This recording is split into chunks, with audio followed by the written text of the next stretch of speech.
A family is around grieving their loss of their granddad as he passes away.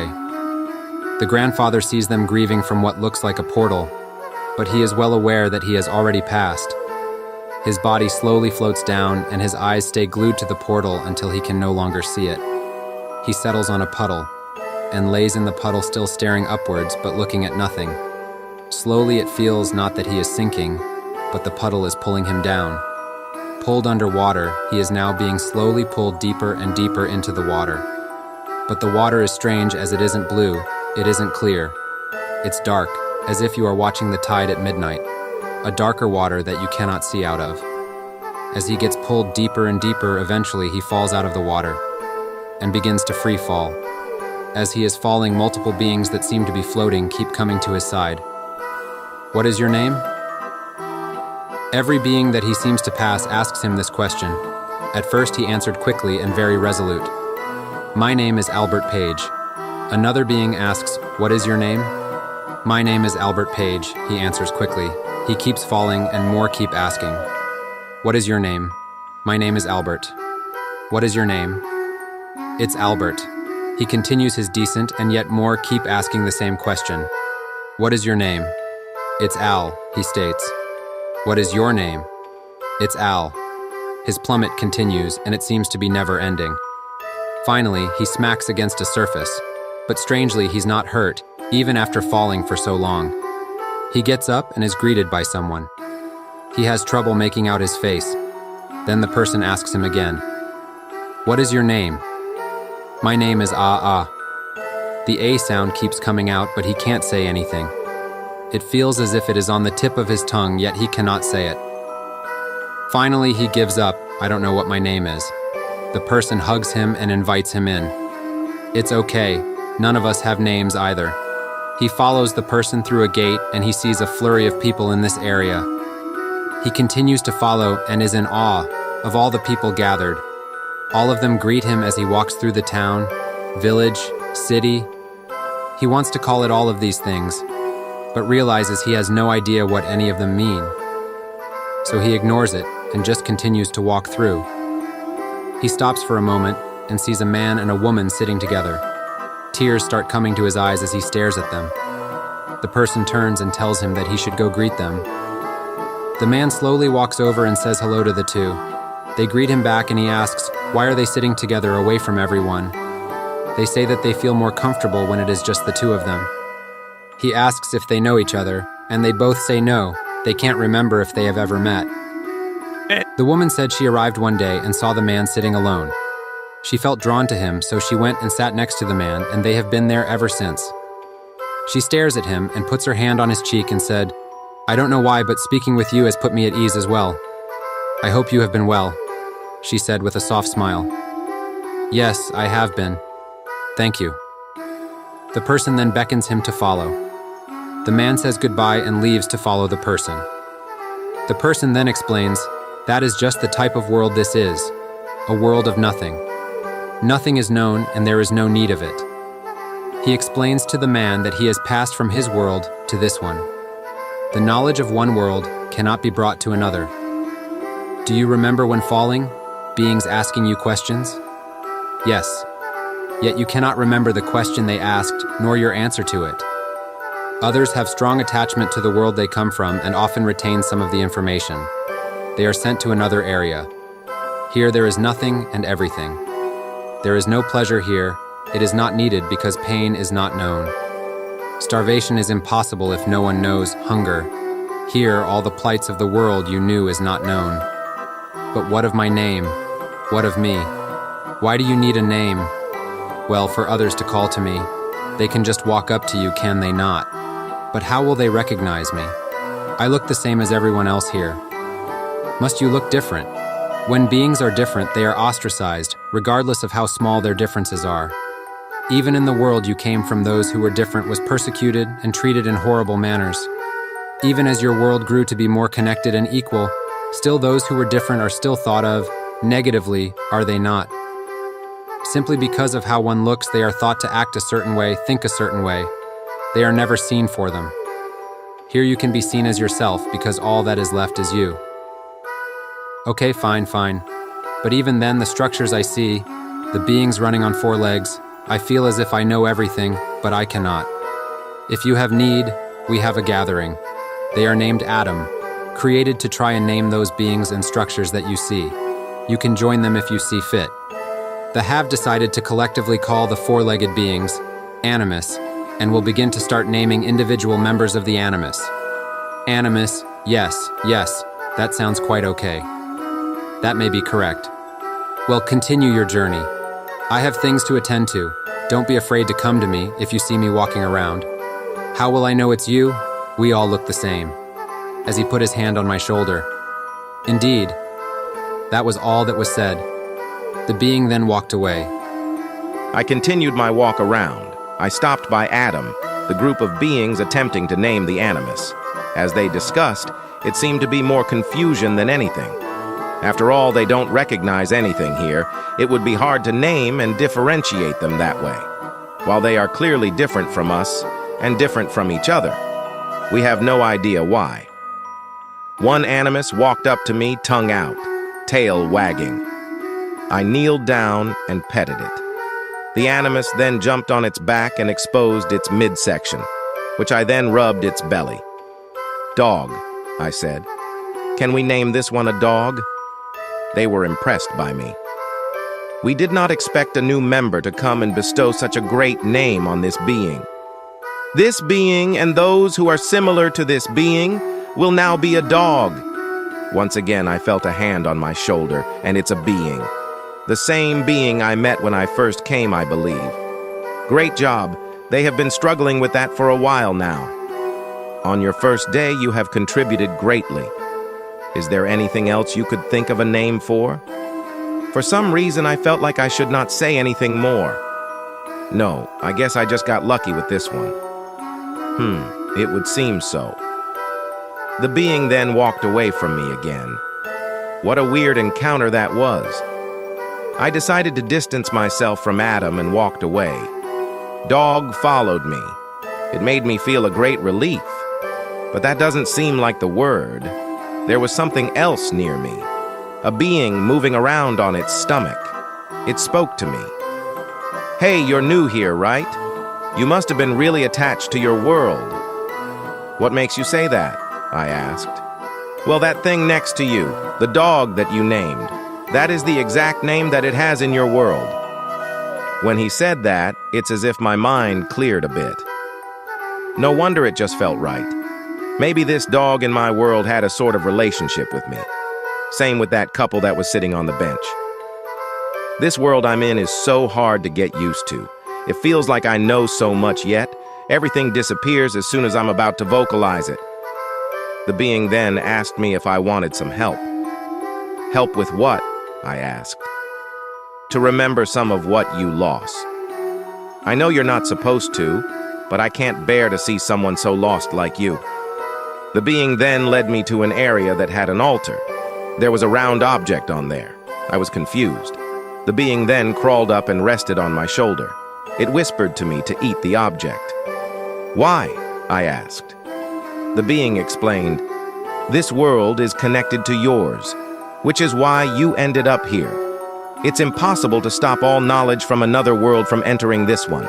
So instead, that being, the first you encountered when you got here, stored it all in this object. This object here, I said as I picked it up. It had a nice smell to it, I thought. Too bad there's only one. I can't be the only one feeling this way. There is more than one. But that being leaves this one here as a sign of trust between it and the others. So, what do? I asked. It's simple. You pick it up and take a bite of it. A simple bite? Yes. All it takes is one, and your mind will be clear. I believed the being. I don't know why, and took a bite of this object. As I chewed, I realized, this fruit is really good. What did you call this? The snake asked. Fruit. It's probably one of the best I have ever had in my life. You didn't know what the name of this was just a moment ago. Now you're saying it without a second thought. I realized the snake was right, and as I looked around, I noticed that I recognized everything now. I realized that snakes can't talk in the world that I'm from. Well, this is a different world. the snake explained. Now what? I asked. I don't know, the snake answered. But it's best if you don't let that first being know that you ate the fruit. Could spell a bad end for you. Is that being the god of this world? I asked the snake. Yes, but he's more than just the god of this world. Hopefully you will never find out. The snake slithered away after saying that. I still don't understand what he meant. I began walking back to the village. I'll go to the Atom organization and help name the animals. Well, the Animus, as they are called here. We can name them the same as animals from my world. It'll help everyone move on. Though there are some I don't recognize. Extinct animals, maybe. As I walked back to where the gathering was, I saw the people still standing there. But something was strange. They weren't talking, and instead looking at me. Then I saw the original man in the middle that I spoke to when I first arrived. As I walked up to the group, the man in the middle approached me and said, "Welcome back. I asked the members if they had seen you. They told me that you walked into the forest with a serpent." The man then stood in silence as if waiting for my reply, smiling with his eyes closed, such a joyous look on his face. But something in me triggered my anxiety. "A serpent?" I questioned. "What is that?" "I did journey over there with an animus that moved on its belly. Is a serpent what we decided to name him?" The man stepped closer. "Has he always been this tall? I'm a decently sized man at about 6'4", but this guy is towering over me at the moment. Is it my imagination making him bigger?" I rubbed my eyes. Then when they reopened, we were eye to eye. He was looking into my eyes as if he was peering into my soul, which he may have well been doing. The man then stepped a bit closer and sniffed me. "Is that a hint of fruit that I smell on you?" When you were out in the forest, did you happen to eat anything? "No," I answered. "Really?" he said in a bit of shock. "We have many edible objects out in the woods. You must have at least tried one. After all, their fragrance is really enticing. We often eat from there. Maybe you were worried that you didn't know what it was." I felt as if he was beginning to trust me again, seeing at how he went back to using these vague expressions. "I see next time. I wonder over there. I will be sure to try a few." "Yes, you should. Now, shall we get back to the group? They seem to be making a breakthrough. You naming the first animal dog, was it, has led to them to begin naming another." As we walked back, I recognized the snake slither over. It was the same snake that showed me the fruit. It was similar to rainbow-colored snake, which was rare even in my world, let alone here. In fact, now that I'm thinking back on it, this is the only animal of that type I have seen in this world so far. I've seen multiple variations of every other animal, but why only a single snake? It slithered towards the man and went up his leg to his shoulder. The man stopped for a moment, and it looked as if the snake was whispering something in his ear. The snake finished, slithered down, and looked over at me. I swear I saw a grin appear across his face. The man stood there for a minute. I was scared to ask him what it was the snake mentioned.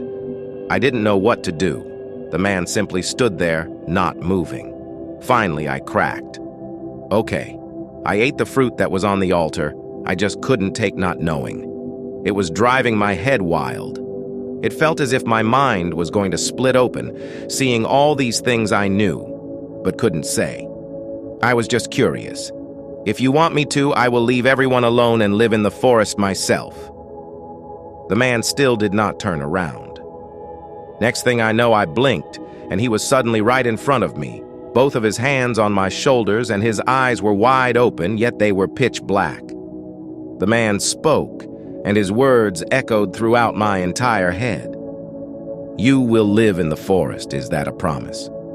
You see, the snake did not tell me of your misdeeds. He simply said if I stand still for a couple minutes, I will be told something shocking." It seems as though he was right. I guess guilt is one of the things that you now remember. I was paralyzed, unable to move or fight back. I felt blood coming from my eyes, my mouth, my ears. I couldn't take it, but I couldn't scream, as if my mouth was welded shut. The man continued. Since you want to know so much and you dream of living in the forest, don't worry, let me assist you. I blacked out. Next thing I know, I was in a world that resembled Earth. That resembled the land that I am from. Perhaps the man took pity on me and decided to send me back to Earth. If he was going to do that anyway, was such a severe punishment truly necessary? I began to look around at my scenery. I was in a forest. It seems he kept his promise. I began walking. It was good to feel the breeze again, the warm sun shining on me. I have not felt such at peace in a long time. It is unfortunate, though, even though I remember so much of my old world. I can't remember who I was then. I have no memories specific of my past life, my family, friends, children. That old couple on the bench, I wonder what their relation to me was. Seeing how they were sent there before me, perhaps they were my parents. If not for that rotten world, I could have had a decent conversation with them. Maybe even catch up on old times. Still, I've been walking for a long time and I have yet to see anything else. An animal, a bug. There's not much vegetation either. Simply grass and trees. The trees seemed to have something growing on them. When I took a closer look, it seemed to be the same fruit that I ate in that other world. Is this his form of a cruel joke? I climb up and took the fruit. As I went to take a bite, the man appeared in front of me again. "What the fuck?" I yelled out. "Why can you not just appear normally? Does it amuse you to scare me?" "Nothing about you amuses me," the man said. "I came to simply tell you one thing. Feel free to explore my garden as much as you want. However, do not ever walk beyond those cherry blossom trees over there, and never eat anything that grows from these trees. If you can follow these rules, maybe you will be forgiven." "What are with those dumb rules? Do you expect me to starve?" "I expect you to listen. You seem to think that I'm being unreasonable. You are the foreigner to my world, yet you think that you can treat us based on your own previous knowledge. In your world, there's a saying, isn't there? When in Rome, do as the Romans. Pretend this is Rome and do as I tell you. What is in it for me to listen to you? Again with this arrogance. If you listen, I will allow you to know what you want to know, and I will prevent you from knowing what you do not want to know. What exactly is it that I don't want to know? Hopefully you never find out." Then he was gone. I didn't even blink that time. The man just disappeared. He will prevent me from knowing what I don't want to know. He chooses now to speak in riddles. I looked at the fruit in my hand and tossed it aside. Eating that fruit last time brought me nothing but trouble anyway. There is probably something else around here.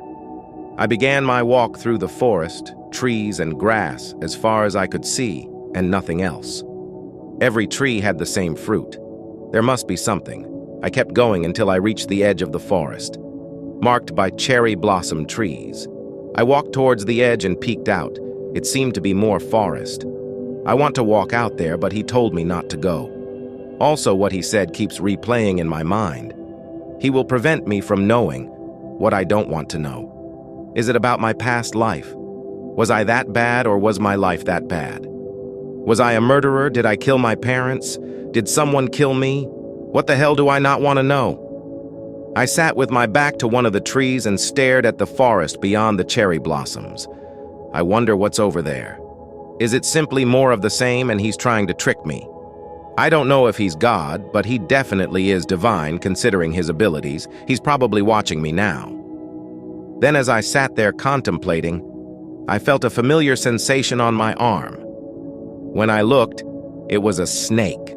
The same snake that got me put here in the first place. I threw it off my arm against a tree. "Why the rough treatment?" he said. "You are the reason that I was put here in the first place. Actually, why are you here? Did he find out you were the reason I ate the fruit and punish you as well? Serves you right. Don't blame me for your mistakes. I led you to the fruit and told you what it was. You chose to eat it, knowing that he would not approve. I simply gave you the information. What you did with it was your choice. You could have turned around and ignored the fruit. You knew I was struggling with not remembering and took advantage of that for your own amusement. At least I know you're stuck here with me for however long he decides to keep us here. Do not think of me as the same as you. I can move across planes as I please. You are the only one stuck. Whatever, I said. Then I sat and ignored the snake. Yet he kept talking. Now, don't think of me as all bad. I did help you after all. I may be a bit mischievous, but I'm not a bad snake. After all, I kept my mouth shut. I didn't think a little provocation would cause you to spill your guts out on the floor like that. We didn't even need to cut open your stomach. It came out your mouth, the snake said with a laugh. I have to admit he is right. It was my nervousness that got the better of me. Perhaps I'm being too hard on him, I thought. Okay, you are right. It is not entirely your fault, and you are the only other thing in this forest. It would be best not to ignore you the entire time. I need someone to talk to. I then continued strolling through the forest with the snake conversing. It seemed as if we walked for a long time, but I'm not sure. The sun has not moved a bit, and I'm not feeling the fatigue either. Just mental fatigue of the continuous wandering. The snake then muttered some words. We've been walking quite a while, have we not? You must be thirsty and hungry. Now that he's mentioned it, why haven't I felt thirsty nor hungry? Was that fruit in the other world that filling, or is it that the events has my body in a state of shock? Either way, I ignored what he said. The snake is just trying to play another trick on me. Afraid that I'm tricking you again. Trust me, I'm not. As you saw in the other world, that person as mystical as he is does not know everything that goes on. Had you not told him earlier, you would still be in the world above. I guess that is true. If he truly knew everything, why even bother to take the time to ask? At least that's what I thought. The snake continued. He knows you plucked one fruit because he saw you with it. Keep that one on the ground. I'll go get you another. The snake quickly climbed the tree and bit the stem of one of the hanging fruits, causing it to fall to me. Hurry and eat it in case he comes back to check on you. I don't know why, but I quickly ate the fruit. I wasn't even hungry, but the snake saying to hurry in case he comes awoken something in me. It was that feeling of doing something bad, even though I wasn't directly involved. The snake spoke as if me and him planned this together. As I finished the fruit, I looked up at the snake and it stayed in the tree laughing. You humans are so easy to deceive. Then all I heard was a whisper. Again! You defied me again.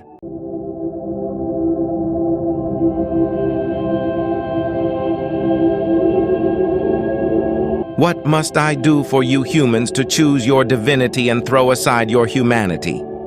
You felt no hunger, you felt no thirst, then why did you eat the fruit? Honestly, I had no answer for him. Why did I eat the fruit? The snake tricked me. It was nothing more than an impulse, but is that really true? I know the snake cannot be trusted. Yet, he pushed the situation to the point I couldn't even think, and I just acted. I went to speak and nothing came out. The being stopped it and simply said, You mean to blame a snake instead of taking control of your own actions? You disappoint me, but a promise is a promise. I'll give you back your knowledge, all of it. I regained my knowledge in my head, and it felt as if I was full again. The couple sitting on the bench were my parents. I remember the face of my wife, my children, and grandchildren who were around me during my death at the hospital. I remembered it all. I broke down to tears, and I angrily lashed out at the being as to why he took everything from me. The being looked at me disgustedly. I took nothing from you. What you lost during your descent was your own fault. Which is why you ended up in my world. I just didn't help you regain it. But now you have it all, so shouldn't you be happy? He's right. Whatever happened doesn't matter. I know everything now. I asked him if I can go back to his world for a moment just to speak to my mother and father once again. It would mean the world to me. I don't care what it would mean for you. It would mean nothing for me nor for them. Enough with your selfish attitude. Me being selfish? What about you? You're the one who prevents people from knowing their past, making them wander aimlessly through that gray world. What kind of God are you? Fine, let me become a God that you are used to. At that moment, he put his hand in my stomach and pulled out a bone from in my stomach. I screamed in pain and fell to the ground. I was holding my stomach, but there was no blood, no hole. I was completely fine, but the pain felt as if he ripped out my intestines. "Shut up," he said that. I continued to scream, but no sound was coming out. "I read the stories of your world. I read the stories of all worlds. Here's one you should know well. The story of Adam and Eve. First God made man, then he made woman from the rib of the man, correct? Well, here's your rib now, let me make woman." The rib in that moment shined brilliantly, and a child emerged from it. Then I saw a faint light coming from the child, and the same light was coming from me. Then the two streams of light touched and disappeared. The being said, "Now your fates are intertwined. If this child perishes, so shall you. Try your best to survive in this world. My garden shall no longer protect you. Protect the child well, for she is now your lifeline. Goodbye. Now I'm here on the ground, rolling in pain, and I have a sleeping child next to me. I should be thankful that she isn't crying, considering I couldn't deal with the sensory overload at the moment. I just noticed that I'm no longer in that stupid garden surrounded by those fruits. That was my last thought before I finally passed out from the pain, and I woke up to a snake coming over to the baby. I hopped up instantly to rescue the child to find out that it's the same rainbow snake from before. "Why are you keeping her from me?" "That's a cute child, is it yours?" "I didn't know that males from your world could give birth," the snake said as he snickered. "I don't have time to deal with him. I'm already feeling weak, and now I'm dealing with something I haven't felt in what seems like a lifetime." "Seems like? I guess it has been a lifetime. This gut-wrenching hunger that I'm feeling, since going to the other world and ending up here, all I've eaten is 2 fruits, fruits that may not have any nutritional value whatsoever. Children also eat. I have to find something. Surely she will starve before I do. And then I'm dead either way. Why me? Why do I have to go through this harsh life after death? What is it that I've done so wrong?" "Are you seriously thinking that?" the snake said. "I'm too lazy to question how he is listening to my thoughts. You know what caused you to become this way. You died and came to a new world with new rules. But something kept nagging at you that things were different, and you couldn't quite figure out why. You could have let it go, but you continued to pick at that scab, and it allowed me to creep into your mind. Who else would abide by the words of a talking serpent? Then once you ate that fruit in that buffer world, you couldn't accept what was, because now you remembered what used to be. Being sent to a lower world, still he took pity on you and gave you a chance. One rule, do not eat the fruit, and once again, the words of a talking snake are just too seductive to not follow.